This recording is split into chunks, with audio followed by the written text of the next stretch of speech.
Good morning. It is 9 o'clock by the chime of the clock on October 9th, 2013, and this meeting of the Camino Real Regional Mobility Authority Board is now in session. Ms. Rowe, are there any public comments? No public comments at this time. Item 3, adoption of the minutes for the CRRMA board meeting of September 12th, 2013. Has everyone had an opportunity to review those? Move to approve. Is there a second? Second. All those in favor? Aye. All those opposed? Minutes are approved. Item 4, discussion and action on a board resolution to authorize the executive director to take the following actions as they relate to the Airway Interchange project. A, execute a construction contract with Foster Jordan Construction, formerly known as CF Jordan Construction LLC, and B, issue a limited notice to proceed to Foster Jordan Construction for the commencement of shop drawings and other long lead times. And I believe this should be Jordan Foster. Is that correct, Mr. Tejas? That's correct. Mr. Tejas? Raymond Tejas, Executive Director of the Camino Real Regional Mobility Authority. So what you have before you then, actually let me go back a step. If you'll recall, last month we brought for you an item to award to the apparent low bidder, which was CF Jordan Construction LLC. As was mentioned at that board meeting, however, CF Jordan Construction LLC was in the process of going through a merger, and that merger has now been completed. The new name for that entity is Jordan Foster Construction LLC. So if you'll note a correction on the caption within the agenda. Beyond that, what we're asking for today then, so the board awarded last month. We've worked with our attorneys. Our attorneys have worked with their attorneys to figure out the merger and make sure that we're comfortable with it.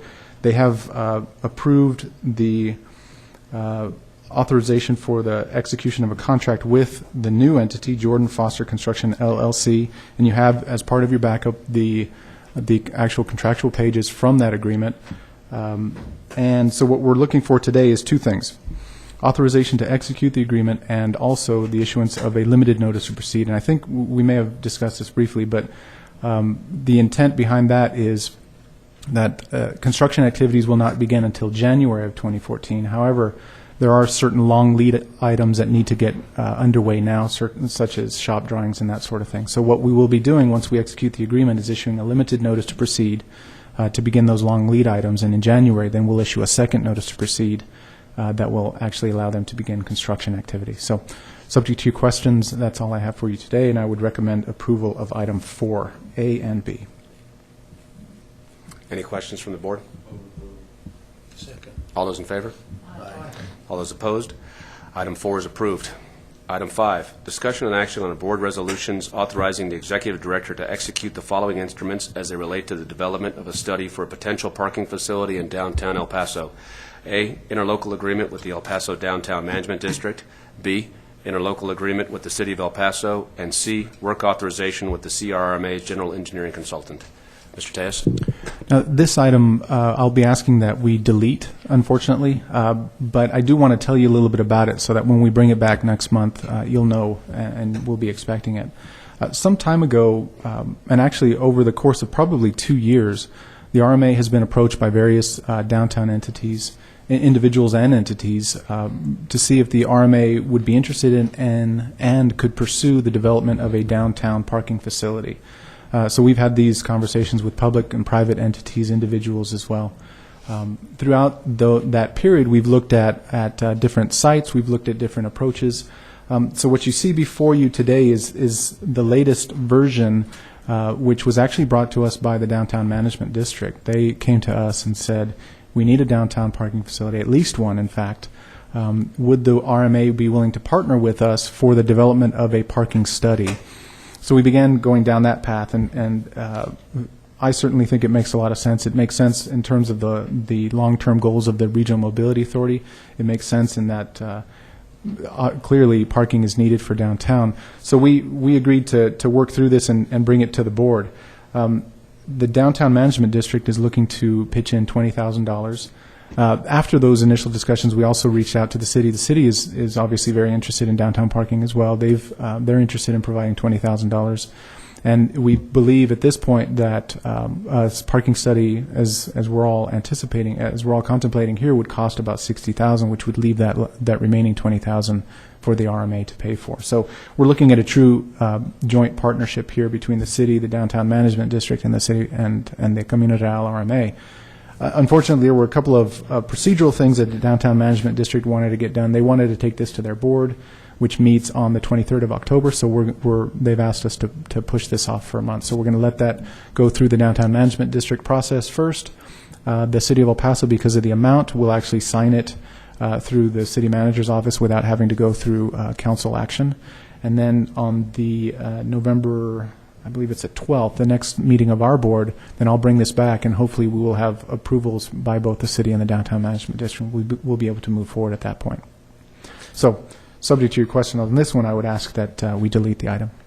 Mr. Tejas, I believe the intent, too, is if the study shows a need for parking, which we all believe it will, and if that project goes forward, we would then be the developer of that parking garage. Is that correct, Mr. Tejas? That's absolutely correct. In fact, the type of study that we're looking at developing here is a very narrow, targeted study where we would actually identify the site, we would identify the potential users, we would identify the commitments from those potential users, and develop a document that could actually be used in the offering documents, whether it's a bond sale, a bank loan, or otherwise. So it's a very narrow document that we're looking to develop. And in the budget that was approved by the board back in August, we've budgeted approximately, I believe, $150,000 a year for studies like this that the board determines, or development, different projects that we can reach into. And we've had that budgeted for a few years and have only used a small amount. This would be an ideal use, I think, of those funds, and I guess Mr. Tejas will bring it back next month as we get the rest of the agreements taken care of with the downtown management district and the city. Ricardo? Mr. Chairman, members of the board. I don't hear you. There's that. Well, yeah, it shows. You've got all the phones muted. You've got. Okay, well, whatever. I don't know how to. I know. Parking in downtown is important, of course, for retailers. Thank you. It is important for our retailers and our business, and we need to be attracting as many visitors to downtown as possible. Thank you.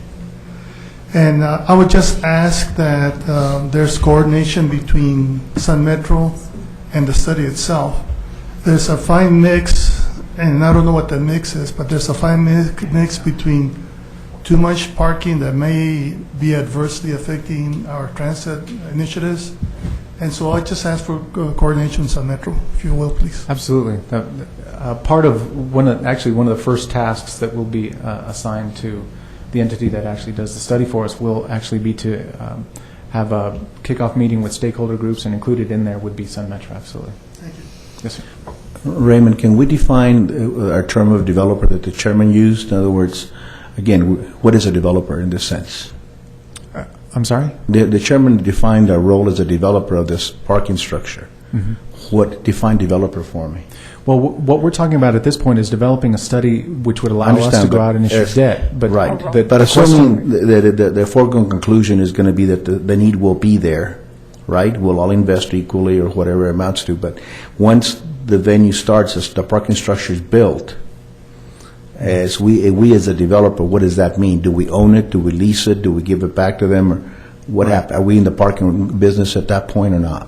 Right, and at that point, we will have all of those discussions. Those are board decisions. Mm-hmm. The initial recommendations, as I have understood it, is that the RMA would be a parking authority. So we would either, and certainly depending upon the actual locations, whether it's a city-owned lot and we would lease it and develop the parking facility, we would own the facility. So there are lots of different scenarios that could come to play, but all of those are board decisions. Okay, and this would be the same model with UMC and the MCA? Correct. Okay. And in fact, each of those may result in different scenarios. Okay, so it could be, I guess, all right. There's no firm set of Not at or this point. definition of what our role Unfortunately, is going to be. Correct. As we're still an unfunded agency, we don't have the ability to come out of the gate saying this is the way it will happen. We will structure it so that it works. Okay. Yeah, I don't. I mean, there are certain ideal situations that I'd like to see, but whether Well, or not right, we are- exactly, whether or but- not we can achieve those or not remains to be seen. Right, and that's always been my concern, Yes, sir. as to what flavor we're going to spin on this, and in the end, when the structure's paid off, who owns it? Correct. Right. So- Move to delete number 5. There's a motion to delete item number 5. Is there a second? Second. All those in favor? Aye. All those opposed? Item 5 is deleted. Item 6, discussion and action on a board resolution to authorize the executive director to execute a second amendment to an agreement for general consulting civil engineering services with Atkins North America, Inc. as the CRRMA's general engineering consultant to extend the agreement term to January 16th, 2015. As you all will recall, at last board meeting, you all authorized me to negotiate an extension of the general engineering consultants agreement with the Camino del RMA. Originally, as has been mentioned, we had a 5-year term on that agreement. We're in the middle of a number of important initiatives, so I felt that it would be beneficial for us if we were to be able to keep the GEC on board for another year. We could implement a procurement process to select potentially a new GEC for the coming January 15th. So you all authorized me to do that. So what you have before you as part of your backup for item number 6 is the actual extension. This has gone through and received approval from legal, and the general engineering consultant has approved this as well. There is no change in rates. The only change to the existing agreement is the extension of 1 year through January of 2015. Any questions for Mr. Tejas? Just, when will we start the new procurement process? In next year. When Well, next year? Any idea? I have not begun that yet. How long did it take us the last time to get through this? We began in September, and we ended up signing a contract in January. Good So- 4 months. So right. by midsummer, I guess? Right. And it's up for the board to determine if it's going to be another 5-year contract. Those are some items that we can take a look at next year. We can get together as a group, come up with some recommendations for Mr. Tejas, and then put the procurement together, and then go forth and see what happens. I just wanted to ask Mr. Sheriff Raymond's opinion. Do you favor this extension?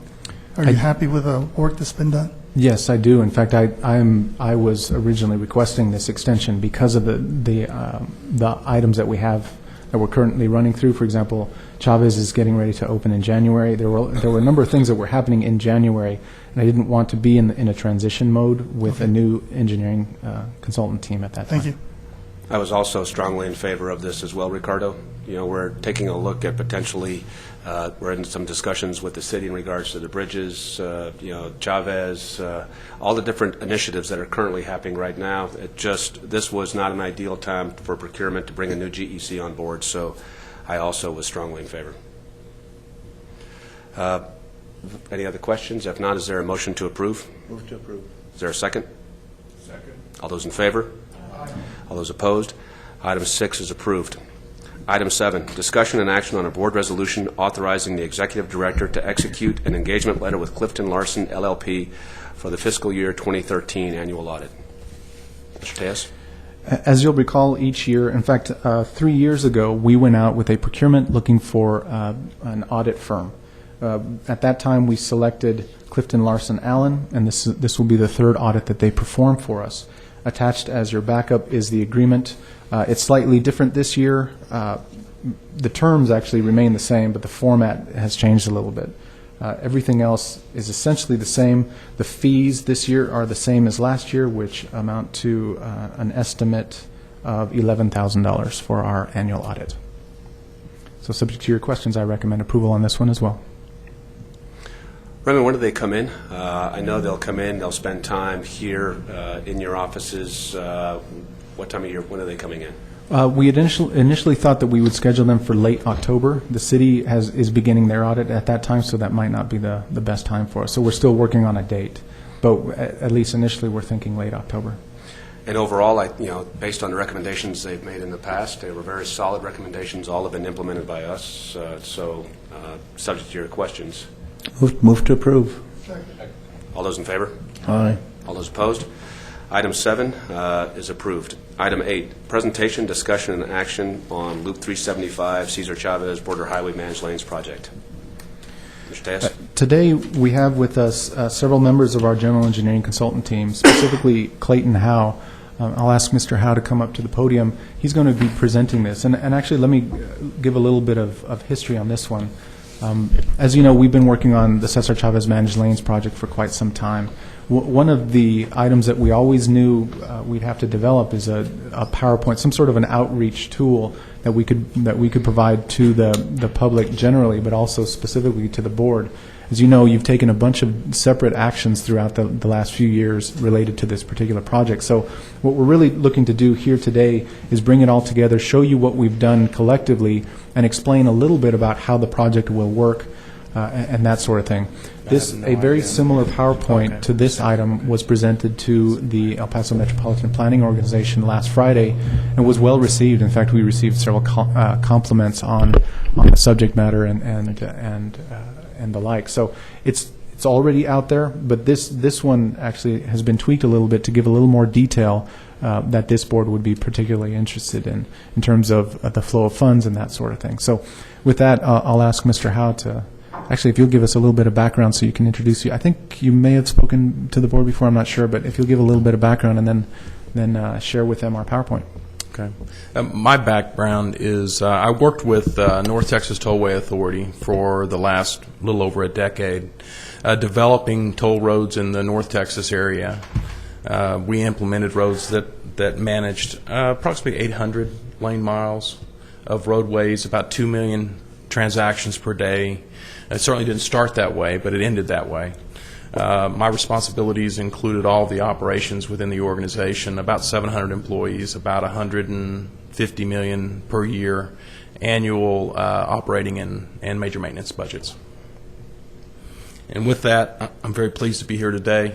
I'm going to run you through a quick agenda, and this is really intended for us to be able to, for all of us, you and your team that's implementing these roadways, to have the same message as we go out into the road, out into the industry. We'll give you a little bit of brief description about CRRMA. I'm not going to spend much time on that with this group. I think you know the CRRMA very well, but really this is built for those people that aren't as aware of the organization itself. We'll talk a little bit about the future, the projects now and in the future. This is a big topic with a lot of the elected officials, but again, we won't spend much time on it here today. I will spend some time on the Chavez Managed Lane project and some of the details associated with it. I'll also go through the electronic toll collection process. I think you've seen a presentation, a Toll 101 presentation by Ron Fagan. I'm going to go over some bits and pieces of that as well. I'll walk you through the payment options that the customers will have and some of the steps that have been taken by staff to offer those options to the customers. We'll show some enforcement for those people that choose not to pay as requested. And we'll also go through what our communications outreach plan is currently and share with you then some of the details of that. Now, I've got a question section on here, but this is meant to be a dialogue and an information exchange. So at any time you have a question on any slide, please stop and let's address them at that time. Again, this is intended more for the audiences that we'll be interacting with out in the public, it's meant to provide some background for Camino Real, who you are, what you do, what you're capable of, and what the requirements are of you currently. List of projects. The one we're going to really focus on is the Cesar Chavez Managed Lanes this morning. This is a project map that identifies all of the projects graphically. I'll give you a second to take a look at that. Which includes toll roads all the way out to Trans Mountain on the west side, correct? Yes, sir. Again, these are planned projects or projects under consideration. So what we see here is Cesar Chavez. We see the Americas Managed Lanes, and then we see Border Highway West with managed lanes in the inside lanes of I-10, very similar to what happened with Cesar Chavez, all the way to Trans Mountain as potential planned toll facilities. Yes, sir.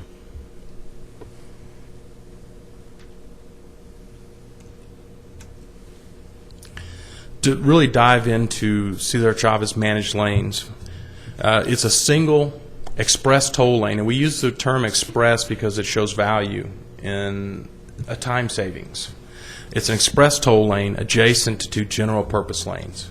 Now we will have time of day pricing, which means that it's constructed so that during the peak times you can charge a larger rate. At the opening, you'll be charging the same rate throughout the day. The base rate is 10 cents per mile for a full trip, but there's a minimum toll of 40 cents. It's a distance-based tolling scheme. It's not a exact tolling scheme. To give you kind of a feel for where you rank in the industry, 10 cents per mile in a tolling industry, about 24 cents per mile is the average across the United States. Certainly the more populated, more dense areas have a higher toll rate. Managed lanes are a different animal. In North Texas, they have managed lanes now that have a 75 cent per mile peak hour pricing scheme. So you can see that you're starting out at a very reasonable rate, very much below the minimum. On this road, it is restricted, no trucks, no trailers, no large vehicles. This is really intended as a congestion relief for commuters. The exempt vehicles are really legislated, for the most part, by the State of Texas Transportation Code and include all emergency vehicles. It also, public transit is an option, and according to your tolling policy, that has the option you have exercised to exempt those vehicles currently. This is really intended to show you the on and off areas of the roadway, and I'll get into a little detail in the next slide. But you can see that if you enter at each one of those green areas and you have the option to exit at the red areas. There are 2 tolling locations shown on the map. Those orange T's designate an area where a toll is charged. Again, the minimum toll is 40 cents, but at one gantry location, the first one on the map looking left to right, is a 50-cent toll, and the following one is a 40-cent toll. Clayton, I think it's important to point out that there's really no physical separation of the toll road. It's just striping on the road. So it's Yes, sir. Those are where the public is supposed to enter and egress off of the express lanes. And we will have, especially at the beginning, we're working with PD to enforce that that's actually happening, and we don't have people zipping in and out of the managed lanes. That's correct. And this picture probably gives you a little bit better view of that. At each one of those entry points, it's a decision point for the customer, and there's signage up there that tells them exactly what the price is at this location and at the next location. So they'll know whether they're using a prepaid transponder account or a pay-by-mail process, what their rate is for use of the road that day at that point, and they can choose then to enter. You can see the separation between the toll express lanes and the 2 general purpose lanes. It's, as the chairman said, it's a double white striped line. There is no barrier separation. There is no delineation. It's a clear path.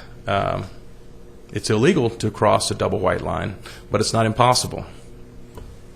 And, with this being the first managed or express lane, that'll just require some education on our part out to the public as far as what the public can do with the managed lanes and what's not permissible. This is a slide that you have seen before with the Toll 101 process, and it's just intended just as a refresher. The car initiates the transaction when it crosses the inductive loops, which initiates both the readers and the cameras. We take pictures of both the front and rear license plates, as well as get a tag read if there is one. If there is a good tag read, then we will dismiss the images unless there is a specific, we would dismiss those images as a general rule. The focus is that you do have redundancy both at your lane level and then at your lane controller level. So the lane controller can hold about 30 days worth of transactions on there if there is a disruption between it and the host server or the host server fails. The lanes themselves can hold several days of transaction as well. So we do have the ability to collect revenue even if something goes wrong in those lanes. Right now, it also gives us the ability, right now we've signed an interlocal agreement with the CRRMA to be our back office and process all those transactions. If down the road we have enough transactions to be our own back office, this host server allows us to do that. So it just gives us some flexibility and redundancy in the system to make some changes potentially down the road. Is that correctly? yes, sir. In fact, that's what the graphic is intended to show you. Is you've got a green box here that says CTRMA. That box could be your own back office. It could be a customer service center. It could be a shared group within the state. It could be whatever you contract for. Currently, it is intended to use CTRMA as a startup.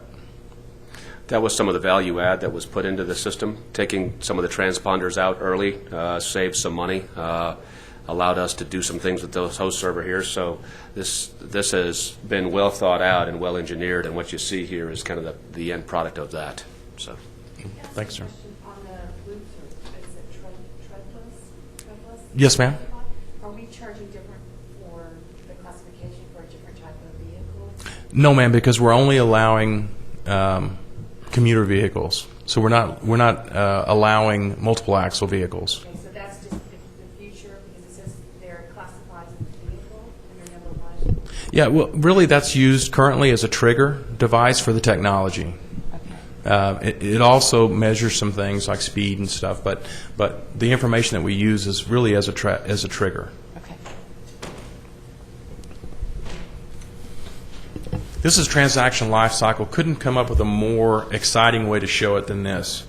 You can see it comes from that host server that we showed. Currently, it'll flow through the Central Texas RMA. If it's a tag, then it goes directly to the IOP hub.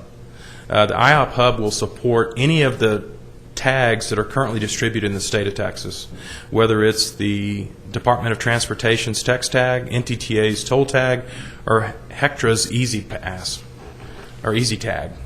Now, if they're, I'm sorry? Can you define IHOP for us? IOP, the interoperability hub in the state of Texas. There is a consortium within the state of Texas so that all toll transactions are interoperable. So if you have an account at one location, you can use it in any location in the state. It's given us a great opportunity to harness that technology to offer the RMA a good startup program and not have to do a lot of the really redevelop the same technology some of the other agencies have done. If it is not a tag, then it flows through the bottom and it's sent to, we have an agreement with Central Texas RMA to use their back office provider, which is MSB Services. They'll review the images and then start the process, which is detailed on this slide. Oh, not this slide. and because we're using the interlocal agreement, whatever Central Texas negotiated with MSP, that's the pricing that flows to us, correct? That's correct. One of the other areas where the authority has used some already existing value with other agencies is they've been in discussions with North Texas Tollway Authority about distributing their toll tags in this region.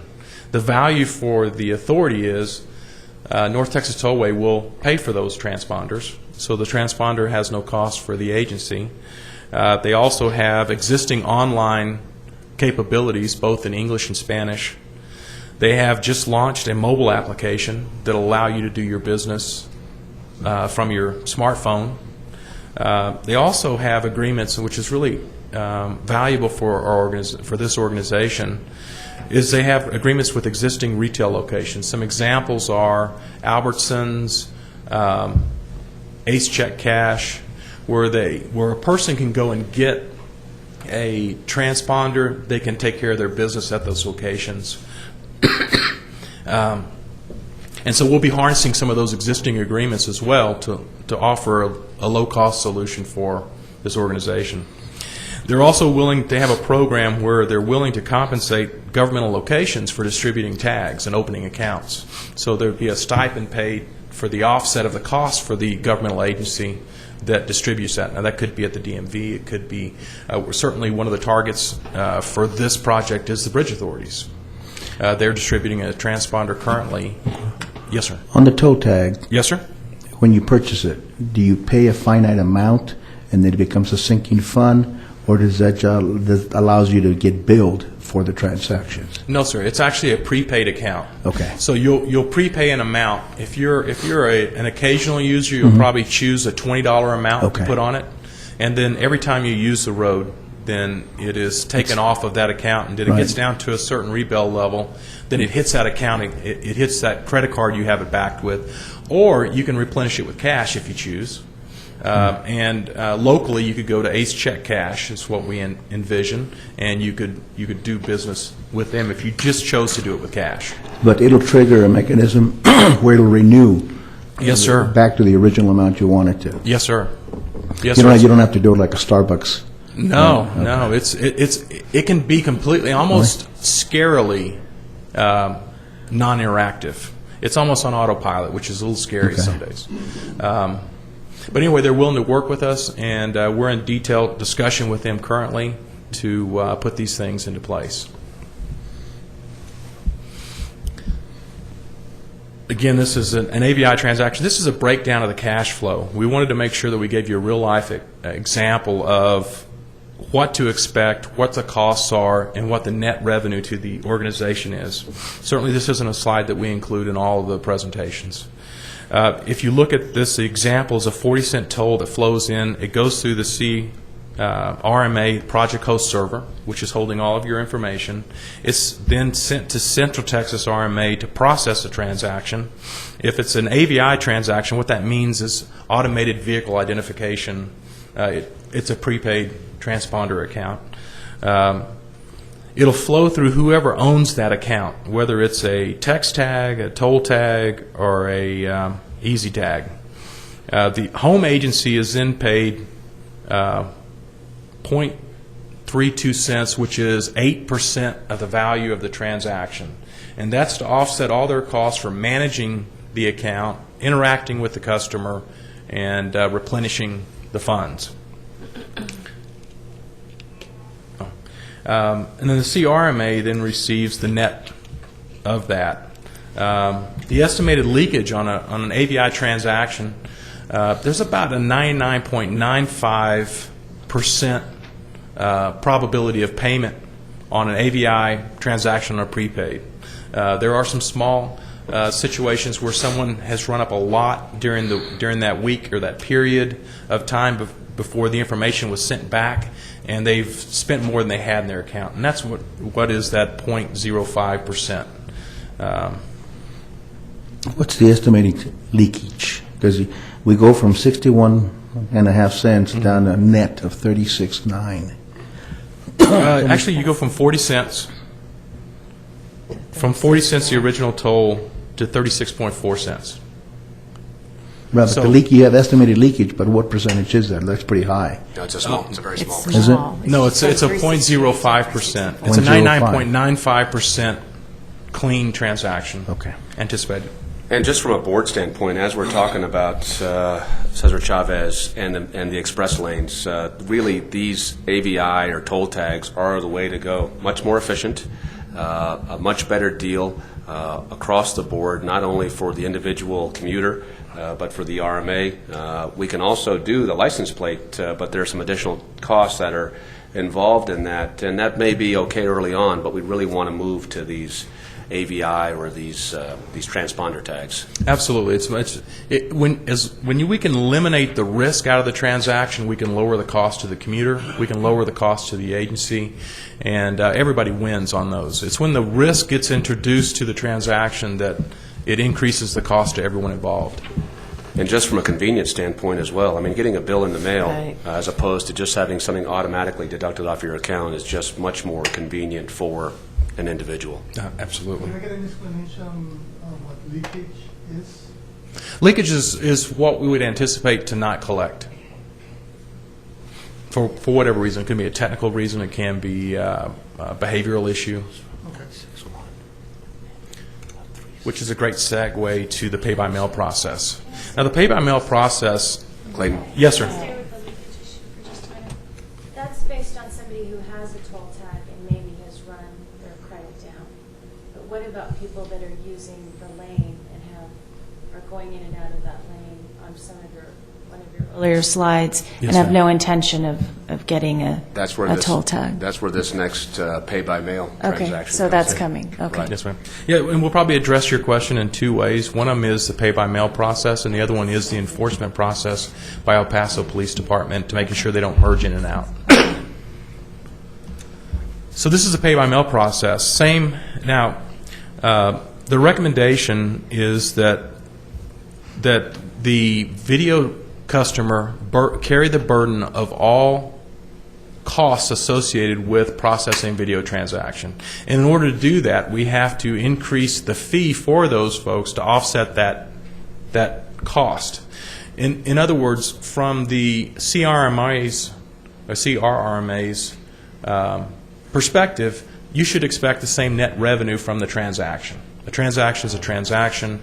Whatever the cost to process that transaction is paid by the person that chooses that form of payment. One of the things that was factored into that, Clayton, just for the board, is that on the border, we're anticipating higher leakage than we would on a pay-by-mail than we would in a Dallas or a Houston, correct? That's correct. So that's factored into this formula here. That's correct. So the video. This is what I was getting to. If you look at the slide, it says CRRMA receives .61, right? Yes. Okay, then it says estimated leakage, and the net revenue to us drops down to .36. Yes, sir. That's substantial. It is substantial, and it is substantial across the country for video mail processes. You typically see leakages in the 60 to 70% area on a video transaction. You've got several things that are contributors to that. One of them is the technology. You have to be able to identify the vehicle moving at a fast rate of pace with a quality of image that's be able to pursue them. That happens 99.9% of the time. You've got to be able then to identify that person that owns that vehicle, that owns that license plate. There are some license plates that are not registered. There are some license plates that, you're looking at about a 6% leakage because the DMV information is not available. So then you add then the percentage of leakage that people that choose not to pay. So it adds up, and that's what gets you down to the estimated leakage. And what we've done, Mr. Adami, is we've looked at other agencies in the state of Texas, outside of the state of Texas, seen what their average rates are, and anticipated that, as the chairman said, we may have some more challenges here for two reasons. One, we're on the border. The second is we're in a brand new tolling environment. This is a new introduction of a product that no one's ever seen before, and it's going to be a challenge to get the consumers knowledgeable. Who is going to be responsible for that, developing that communication and education piece to the public? We've got. I'm about to get to that slide, but to answer your question directly, we have contracted with Joe Lopez from this area to help. Is he local? He is. Yes. I'm not sure. There he is. There he is, right here. Is he? Okay, just checking. Because I think that's going to be the key to everything to make this successful, is that communication and really the education to the public, because it is new. You're exactly right. It is. Ms. Melendez, we think that's the biggest challenge that we face right now. And one of the reasons why we're giving you this presentation is because you're going to be contacted between now and when this road opens, and then after this road opens, probably in an increasing amount, by constituents, by friends, by people, and it's very important that we're all speaking the same, speaking with one voice.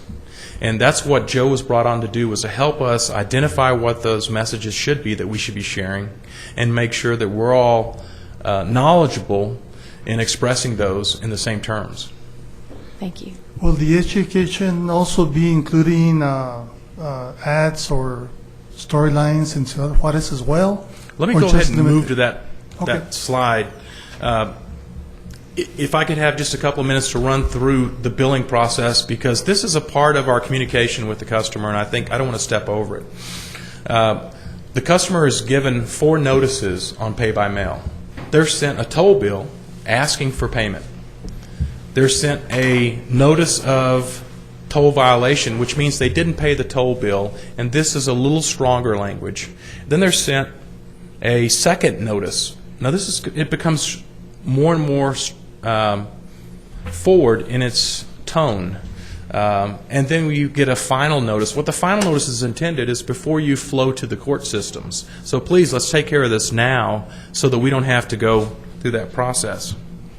There are fees associated with each one of those, and as the chairman pointed out earlier, these were negotiated when Central Texas RMA negotiated and procured this contract that we are now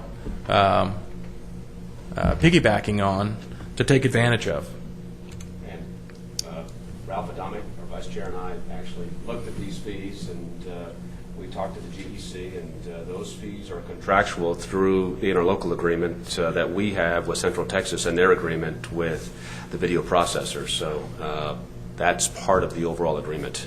That's correct. And it was nothing that this board had the ability to change or move up or move down.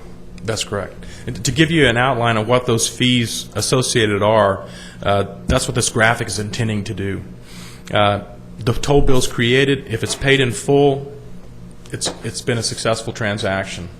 If it's not, then there's a violation notice sent, and there's a $15 fee associated with the notice. Now that is lowest probably in the state of Texas for fees, because this is an invoice-based fee. And that's at day 53, though, just to be clear. So 53 days after the first, after the user went through and utilized the facility, that's when the first violation notice goes out. That's correct.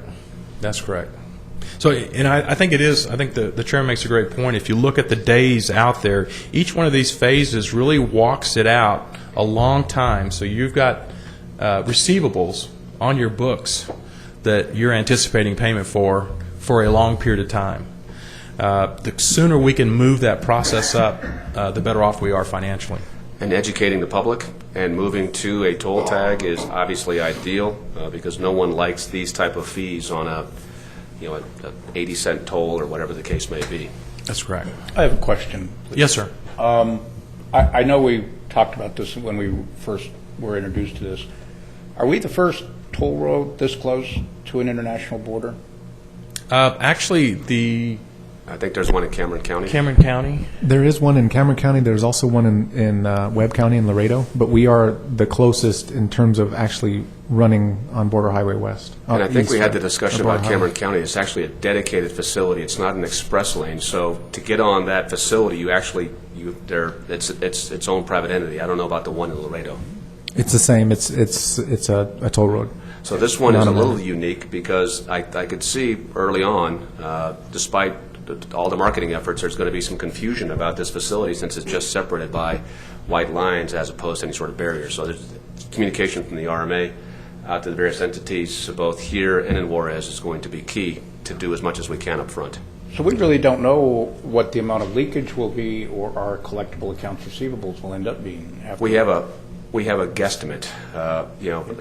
The GEC, based on others, other toll roads, has a very good idea of kind of where leakage is. Obviously, you have a much higher leakage under the pay-by-mail option, and then when you throw the border in, of course, there are some other things that we're going to talk about a little later where we're actually going to buy some license plate readers. We're going to be looking for potentially some toll violators both here within the city. We're going to provide those to the PD, and we're going to set some up at the bridge that will help a number of different areas, but especially the toll collection efforts. So we're not just going to, if you have a license plate and you live in Juarez, we're not going to try to collect the toll. We're going to equally enforce the toll collection independent of where the license plate is from. And I would mention that we are the first entity to actually do that. So in Laredo, TxDOT runs a toll road out there, and they, as I understand it, they write off those Mexican plates. Same happens in Cameron County. So we will be the first entity to actually be pursuing those. So I don't want to jump ahead on Clayton. I'll let him cover all that. But so there are some things we're going to see. But yes, we are going to anticipate some higher leakage, but we are going to try to address that. Okay. Well, we have stations set up where people can come and pay, or everything has to be done by mail. Well, we have like Albertsons and these partners that you mentioned, will they also accept payments? I mean, Yes, ma'am. Yeah, the only challenge or restrictions that we have is the existing agreement. Because we're piggybacking on existing agreements that the existing agency has. So in this case, for these retail locations, it's North Texas Tollway Authority. They do not currently accept payments at Albertsons. That's a choice that Albertsons made and that the Tollway Authority has agreed to. But they do at Ace Check Cash, and we're able to process. You want to add money to your account, you want to deduct. The MSB, which is the, not to make it complicated, but is the subcontractor to CRRMA that we piggybacked on for the pay-by-mail process, they also have an agreement with Ace Check Cash. And so we'll be leveraging those existing agreements to try to deliver a customer-friendly solution. Can you pay online? Can you pay by credit card? Yes, ma'am, absolutely, always.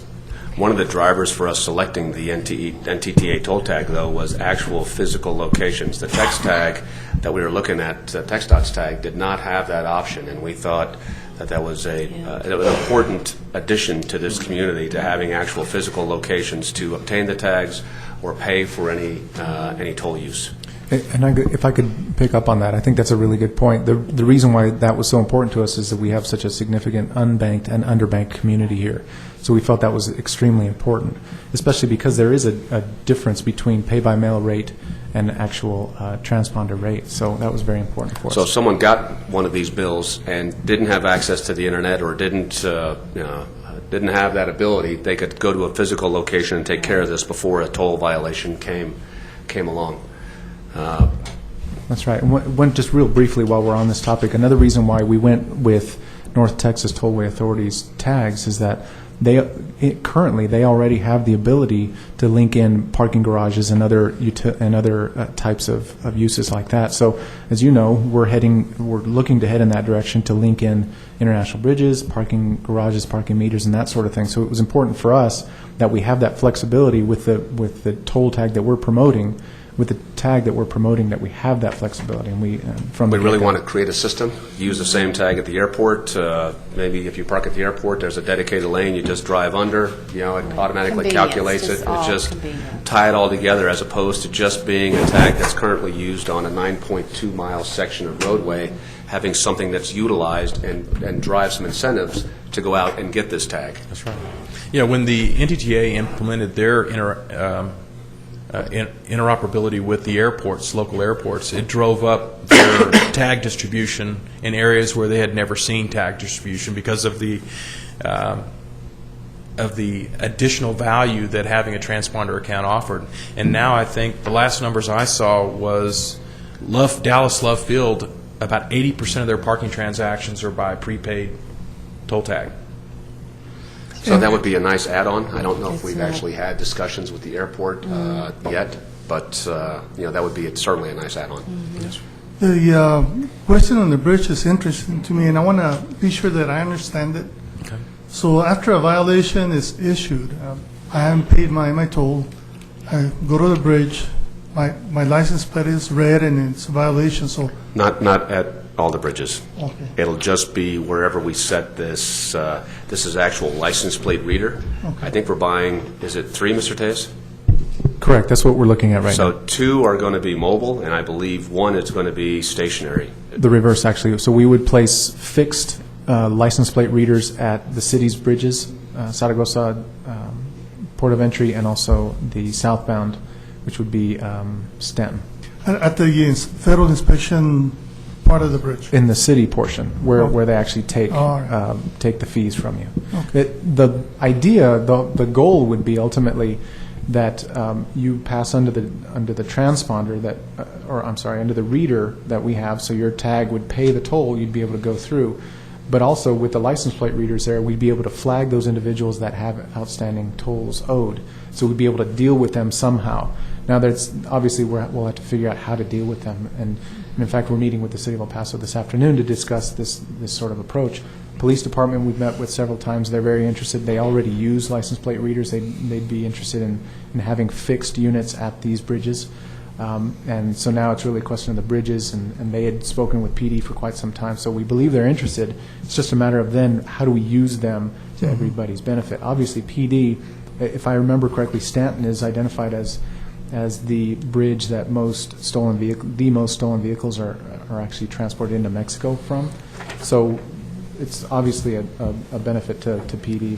So I think Mr. Tejas brings up an important point. The benefit that we're bringing to the community and to the PD is that these are going to be used more than just for toll enforcement. They're going to be looking out potentially for an outstanding warrant or stolen vehicles. So these be leveraged to do a number of different items, including our toll enforcement.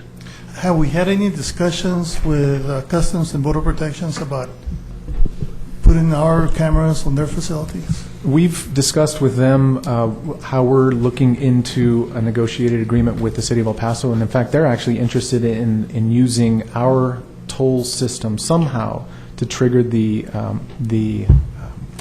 waiting there's time? a trusted traveler program that they've got.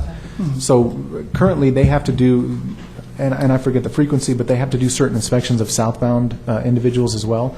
They would like for our system to read their trusted traveler program cards and allow them to flow through quickly. So to answer your question, yes, we've been discussing with CBP the potential for some sort of information sharing or some sort of joint use sort of scenario as well. Because it would be terrific if we could stop the transgressor right at the bridge and do something about it. Absolutely. Thank you. That's the idea.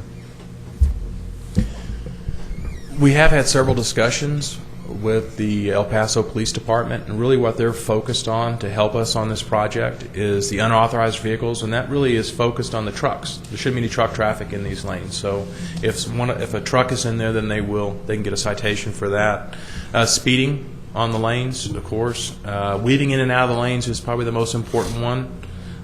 We're concerned about the double stripe really holding itself as a barrier.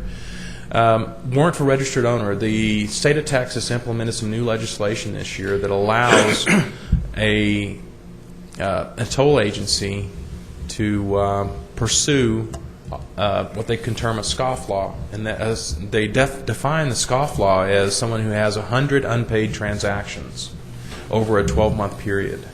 So it's not someone that accidentally got into the lane and didn't realize what was going on. They've accidentally done it 100 times, so it's not likely. But also, they'll be helping with the register. So if we go through the court process, or we go through the video billing process, we go through several options for them to contact us or to respond to 4 different notices. Then it goes to a collection agency, and they get another 3 or 4 contacts, mixture of phone calls and mail. And then it goes to the court process, and we've been working very closely with them as well. And in the future, we'll bring together, once we've agreed with the courts on what the best process for them is, we'll come back with you with a detailed briefing on that process. And then on here also, you've had a discussion about the ALPRs, the automated license plate readers that we're implementing with the city. On the rest of the operations, on how the rest of the road is maintained, we've got an agreement with TxDOT to help the maintenance of the roadway, to keep it up to standards, the crack sealing, the joint repairs. And that was approved by the board, I believe, last month. The maintenance agreement with TxDOT? Yes, sir. We also have a maintenance agreement on the system itself, the toll system with Telvent. And I believe Darcy's here representing Telvent today. The account management, of course, you have through the state of Texas the opportunity to use the Interop Hub, which gives you account management support from any of the agencies in the state of Texas. In fact, Raymond's been a very vocal leader on the Team Texas organization. The video billing process, you've got an interlocal agreement with Central Texas RMA to take care of your back office, and you've got your Texas Municipal League as your insurance provider. All the administrative duties currently are supported by the GEC. Clayton, we talked a little bit about kind of interoperability. When I go to Denver, there's a number of toll roads, and they always send me a nice pay-by-mail if I use them, or the rental car company does after I've used it. Well, how do we know which states, if an El Paso citizen's driving in Colorado or California or Florida, how do we know which ones these will be interoperable with? Are they interoperable with everything, or just within the surrounding Oklahoma, Louisiana? Well, currently, Mr. McLaughlin, it's just the state of Texas that has interoperability. There is discussions right now between the North Texas Tollway Authority and Oklahoma and Louisiana about interoperability between that segment of the market. They're also having some initial discussions with Florida. And again, that's driven by what are the type of license plates that they're seeing in their area. It certainly probably doesn't match up with what you'll see in this area. You're going to see more New Mexico plates, which they don't have any operating toll roads. But I think in the future you'll see it. I think there was a mandate by the Secretary of Transportation for the United States that said that we will be interoperable on a nationally on tolling, I think in the next 4 or 5 years. So I think we'll see it, and we'll see it soon. But I think the North Texas Tollway, your agreement with them will protect you from that. They're probably the leader in Texas as far as being aggressively pursuing interoperability in other states. Question on the toll system maintenance. Yes, sir. I assume it includes all the technology that's behind this, right? Yes, sir. Now, do they have the capacity, if we do get into the bridges and get into the parking, is all that going to roll under them, or are we going to select another? I believe Telvent's currently managing the bridges. Is that correct, Mr. Tags? No, CRRMA is actually managing the bridges. We believe they can. I've had some very, very preliminary discussions with Telvent, but they're here if you'd like to discuss that with them. Yeah, Well, just see where we're going I can with give that. you a little bit of. There is a different toll provider at the lanes at Harris County. Telvent's in the lanes at Central Texas RMA. So in essence, all they're doing is packaging a transaction in the lane. CRRMA could package the transaction, hand it off to the host server that Telvent currently operates. Yeah. So it really doesn't matter. It's a lot like your credit card around the world. Everybody's got different providers or the manufacturers that made their reader, but they all are formatted in the same transactional package so that they can process I it. can understand. I'm talking about maintenance. I mean, when you define maintenance, what are they going to do? Oh, they're going to If maintain. it breaks down, they replace it. That's or right. How often are they going to do refresh on these things? How long is the contract with Telvent? We can probably Have we do. discussed those issues in detail? I don't know. Yeah, we have. In fact, we discussed those when this board approved the actual Okay. maintenance agreement with them. So the agreement that we have in place with them, not only did it select them to do the design and installation, remember but also that. the maintenance portion. So if we could have Darby come up and maybe touch. Well, I don't want to belabor the point. point. We've already covered it, but Okay. basically, if we do take over the parking, they're not going to be able to manage that, right? We have alternatives. So what we would do is, if we actually get a little bit further along in the discussions with the city of El Paso, then what we would do is we'd have to bring in the lawyers and tell them what our alternatives are. Can we use Telvent because of the procurement process that we used, or would we have to use CRRMA because that's what comes over with the city of El Paso? All of those discussions would happen once we move a little bit further with the city of El Paso. Okay. Then TxDOT's going to use their system on the west side, right? Well, we don't know that either. We've explained, we've pushed to TxDOT, I should say, I have explained to TxDOT how it makes very little sense for them to be operating their own system for a 7-mile roadway. Border Highway West is 9 miles, 7 miles is tolled. So I've addressed that as well. So that's still in Okay. process. I believe it will be awarded sometime next year. So I think there's still a lot of discussions to be had. Absolutely. And I think the RMA will potentially has an opportunity to play a number of different roles in that particular facility. The communication efforts that we currently have underway with the help of Mr. Lopez is we identified what the general messages are, which is toll lanes are an alternative choice to congestion. If the general purpose lanes are slow and the value of the toll is low enough that you're willing to pay for it, to get home quicker, then you'll get in those lanes. If I'm late getting my kids, it's a $20 cost to me to pick them up from daycare. I might choose to get in the toll lane for that. The answers are, some of the other messages, many messages are pay your tolls and enjoy the time savings. But the one that we have to make sure that everybody understands that if you use the toll roads, we'll expect payment on those transactions. So, and that on the payment process, the quicker you pay, the less it costs you. If you do a prepaid, it costs you 40 cents. If you pay a video bill, it's going to cost you 80 cents per transaction. If you wait a month to pay it, it's going to cost you $15 per invoice. If you wait 2 months, it's going to cost you $30. So we want to make sure we get the message that let's save some money, let's go ahead and get this thing paid as promptly as possible. And the toll tags are free, correct? The toll tag costs the customer $0. You cannot buy a toll tag. They So are it's- given to you. All you have to when do is open go in account. and load it up with, $10, $20, whatever the case may be, and then you can just keep track of it. But there's no cost to actually put the toll tag on. And if you just put $5 or $10 on it the first time, it'll cover you. And then as the accounting will come via email, or will it come via hard mail? How will the accounting in regards to what You your have balance both is? options. Electronically is free. I think there's a statement fee if you want a monthly statement mailed to you, a hard copy, to offset, cover that cost. Now, but I will make one correction. They have a minimum starting balance that you have to start with, and as of October the 1st, it's $20. All right, I wasn't aware of that. But it's still, even with that just avoiding potentially a 60-day violation will more than cover that the first time. Toll tags are free.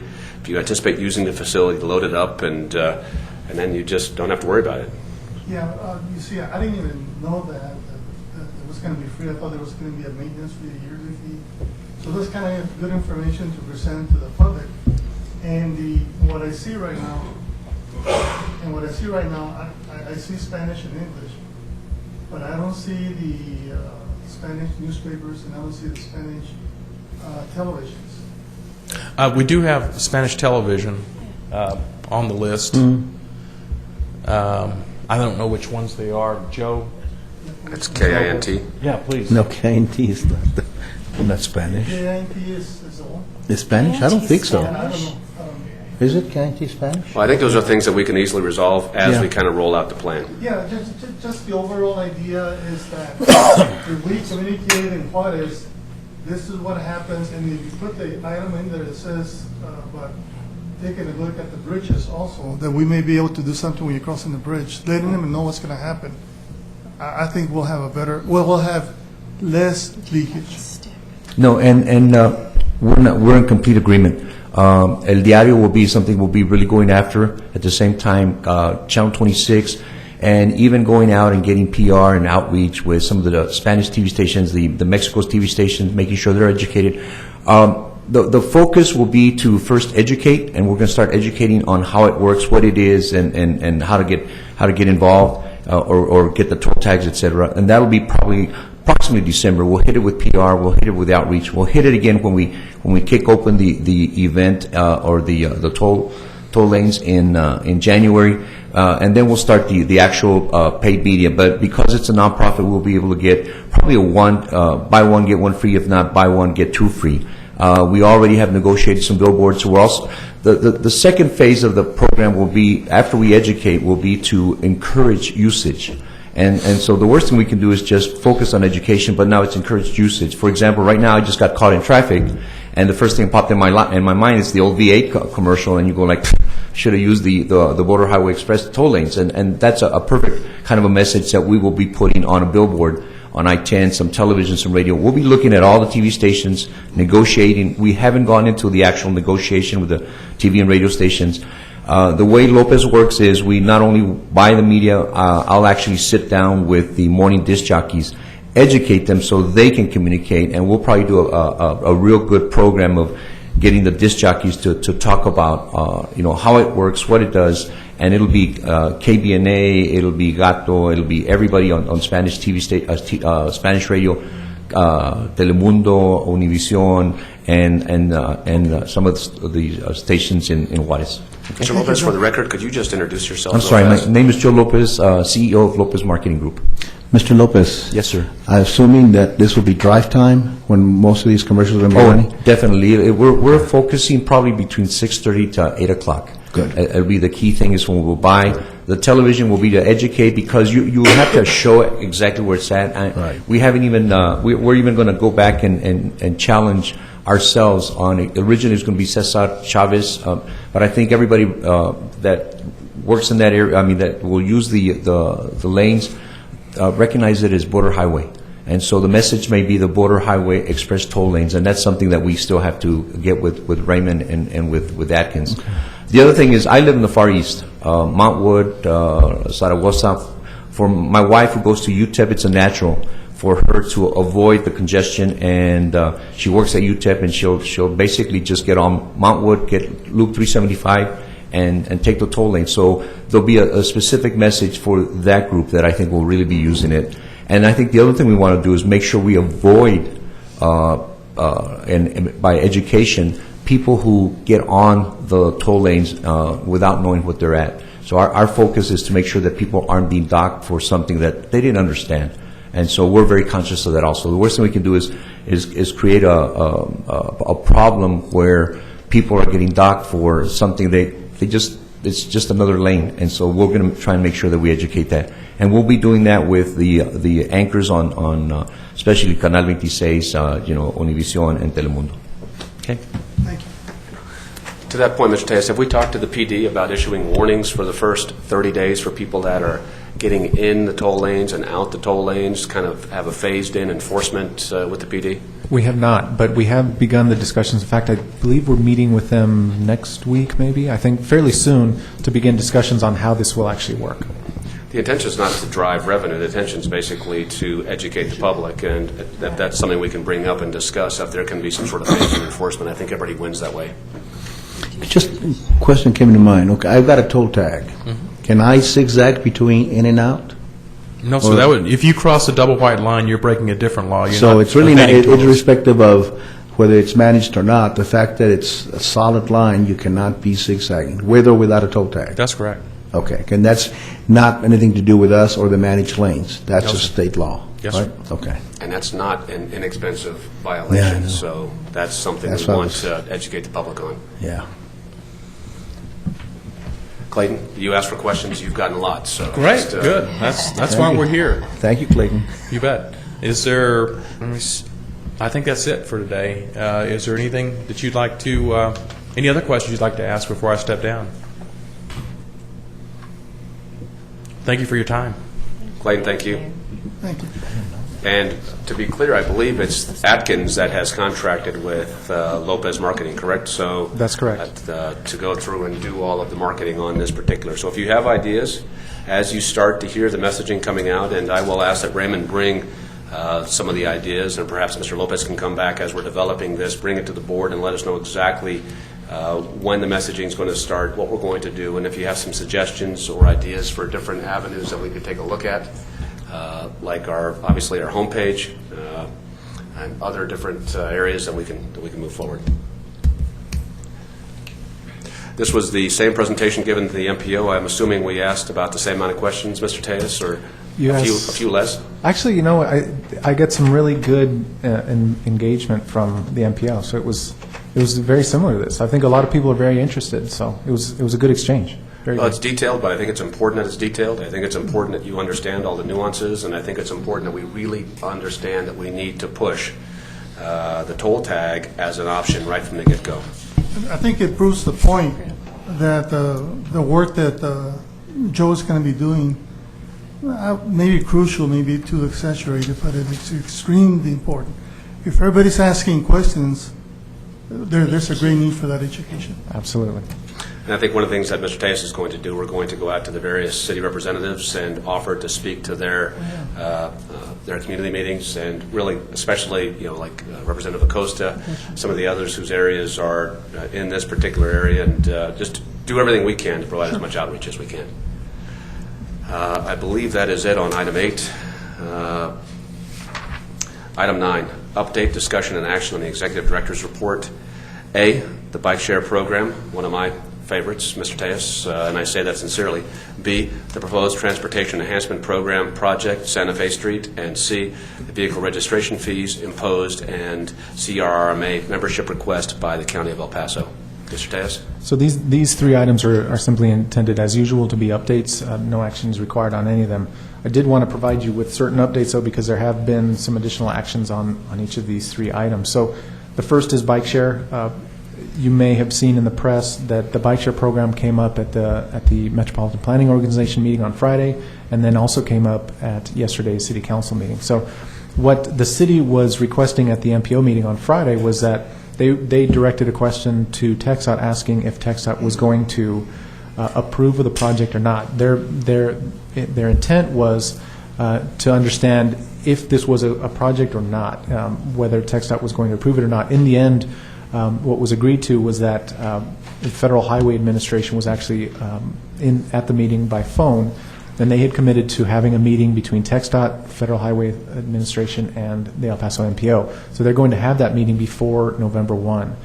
The intent of that meeting is to work through the details, work through the concerns of TxDOT, and see if they can't get the full program approved, really just to resolve it. At the November, I believe it's November 1 Metropolitan Planning Organization meeting, they will be back with an update and a final decision whether the $1.6 million, which is the CMAQ Congestion Mitigation and Air Quality Funds, are available for the program or they're not. And if they're not, then they want to have a plan on how to use those funds as well. So that happened at the MPO meeting on Friday. Yesterday, they provided an update to City Council, and the end result of that agenda item was a direction to the Sustainability Division of the City of El Paso to implement a bike share program with the remaining $400,000, which was $276,000 of Rider 8 funds, which Representative Pickett had secured an extension out through May. So that's $276,000, $100,000 original commitment from the City of El Paso, and then lastly $24,000 from University of Texas El Paso, the Student Government Association. So what the city has agreed to do, or what has directed their staff to do, is actually implement the $400,000 program while keeping an eye on the discussions between the MPO, FHWA, and TxDOT. And if those discussions result in the additional $1.6 million coming down, then they'll roll that into the larger program and into a larger program and implement that. If they don't, the city is already on their way with a smaller $400,000 program. I spoke with the sustainability group this morning and again offered any assistance that the RMA could provide. And in fact, apparently we were a part of the discussion yesterday as well. They asked if the RMA was still interested, and clearly, as I understand it, we certainly are. I expressed to them that if you're interested in if they're interested in the RMA providing any services, we'd certainly be interested in partnering with the city for that particular program. Mr. Chase, So, I had an idea on that. We've got to set accounts up with our toll tags. We're going to set up, a user. We're going to set up potentially a credit card or some sort of payment device.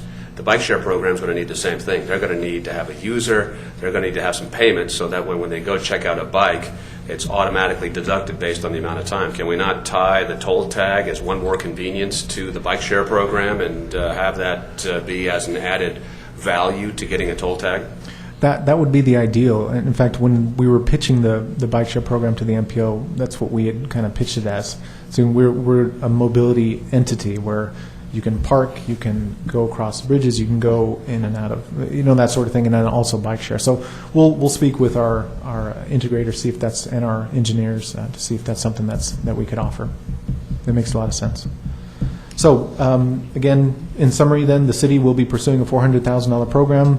I'll be meeting with the sustainability director over the next couple of days to see if there's any role we could provide for them. And we'll all keep an eye on the MPO, Federal Highway, and TxDOT discussions, and I'll keep you posted at the next monthly meeting. My comments is more for the public, because I'm sure the board has already heard me on this. This particular program is funded by the MPO using funds designated by the Federal Highway Administration. It is the MPO's responsibility to determine through their process of selecting projects which project should be forward. That happened. And then for the first time, the district, I believe, questioned that particular project, which they had a right to, but at the project selection part of it, before it was presented to the board, after the board made a decision, that is the decision. Only the MPO can make those decisions, not TxDOT. And so I'm kind of curious as to what's going to happen from this point on, because MPOs throughout the country, not just Texas, have used CMAQ funds to fund bikeway projects. I just don't understand the district's questioning this particular project, and then to be asking, at least from what I read in the paper, to be asking that this project is not doing its proper share in the analysis of the air quality benefits. That's entirely false, because with every CMAQ project, there is a requirement to do an air quality analysis, and that is provided. Every single project is given to TxDOT, it's given to the federal highways, and those have been approved. So I'm kind of leery about that. I'm glad that you're keeping on top of this, Ray, and at the very least, we can go with the TCEQ's funds, but I still question the text of why this is going on. San Antonio's using CMAQ funds. The ones that we look more towards has been Albuquerque, of all places. They use a lot of the CMAQ funds. They use a lot of trails and such. But again, this is not so much for the board, because the board understands and they know the process. This is more for the public. But thank you for the report. Absolutely. And our role was strictly going to be the integrator. We had no voice, and since we don't have representation on the MPO in regarding to how those funds were designated, we're not involved in the TxDOT decision. We were basically, should those funds have become available originally, we were going to be the integrator that put the program together. Because the Rider 8 funds had a stipulation that they had to be used and have a report in place by December, it wasn't going to be feasible. Thanks to Representative Pickett's leadership, those Rider 8 funds are now available, and we'll see what role the RMA has going forward in the bike share program. Proposed Transportation Enhancement Program Project, Santa Fe Street. Mr. Tejas. So included in your backup is a diagram of Santa Fe close to the Civic Center, and in fact, actually, let me start off with a little bit of background. And I won't be asking for any action on this, but I did want to bring you all up to date. Some time ago, there was a call for projects from the Metropolitan Planning Organization for a program which is referred to as the Transportation Enhancement Program. So there are dollars available for enhancing projects, enhancing streets and roadways and that sort of thing. At that time, I had reached out to the City of El Paso to ask if there were any projects that they were pursuing that we could pursue jointly. I was wondering if there was some sort of partnering that we could develop with either the city, the county, or other entities. The City of El Paso eventually submitted on various projects, and they were actually awarded certain transportation enhancement program funds for this particular Santa Fe project, which again is included in your backup. It includes such things as pedestrian lighting, street trees, tree wells, benches, trash receptacles, shrubs, and that sort of thing. So once it was actually awarded to the City of El Paso, the city actually came back to me and asked if the RMA would be interested in partnering with them. In this particular instance, they're looking for the RMA to provide the design work for this particular project. Then the city would match the construction dollars that came down from the enhancement program, because the enhancement program does not provide design dollars. So we've had some initial discussions. I wanted to bring this forward, let you know that we're talking to the city about another potential partnership program or partnership project here. Initial numbers the city had estimated about $76,000 worth of design costs. So we're going to look at that. I'm going to share that number with our engineers and see if we're comfortable with that, and more importantly, dig into the details of the project to figure out what it is. And hopefully by next month, I'll bring back to you a recommendation for this item, whether we go forward and partner with the city or we do something else. So anyway, I just wanted to provide some background here and a little bit of notice to let you know that we'll be discussing this next month. And to be clear, when you bring it back and when the board's looking at this, we're only looking at actually providing the actual design. There's no construction dollars involved. That's correct. So the design dollars were awarded to the City of El Paso, or a portion of them, as I understand it. But again, a lot of those details will be fleshed out over the coming weeks, and I'll be able to give you a much more clear picture on what this project actually looks like and what we're being requested to partner. Raymond, I have a question. Yes, sir. most other major cities, when they do redesign work on their center city streets and things, they include parking areas, small ones, for EV chargers. And we don't do that in El Paso. We do have those available at Sun Metro stations, and they're providing those there.